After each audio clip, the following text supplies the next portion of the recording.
राष्ट्रवादी शरद पवार पक्षाचे आमदार जितेंद्र आव्हाड यांच्या गाडीवर स्वराज्य संघटनेचा हल्ला। संभाजीराजे छत्रपतींबाबत वादग्रस्त विधान केल्याने कार्यकर्ते आक्रमक।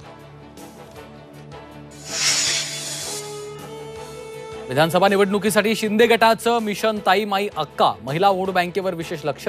मुख्यमंत्री लाडकी बहीण योजनेच्या प्रचाराचा पहिला मेळावा सिल्लोडमध्ये। महाविकास आघाडीत जागा वाटपाच्या फॉर्म्युल्यावर चर्चा। सूत्रांची माहिती, काँग्रेस आणि शिवसेना ठाकरे गट प्रत्येकी 100 तर राष्ट्रवादी शरद पवार गट 80 जागा लढवणार असल्याची चर्चा।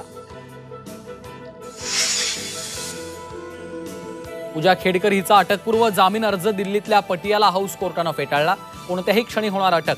केंद्रीय लोकसेवा आयोगाने IAS दर्जा रद्द केल्यानंतर कोर्टाचाही दणका। अनुसूचित जाती आणि जमातींमध्ये उपश्रेणी तयार करण्यास सुप्रीम कोर्टाची मान्यता। 7 न्यायमूर्तींच्या घटनापीठाचा निर्णय। राज्य सरकारांना दिला अधिकार। पदार्पणातच महाराष्ट्राच्या स्वप्नील कुसाळेनं जग जिंकलं। पॅरिस ऑलिम्पिकमध्ये कोल्हापूरच्या स्वप्नीलला नेमबाजीत कांस्य पदक।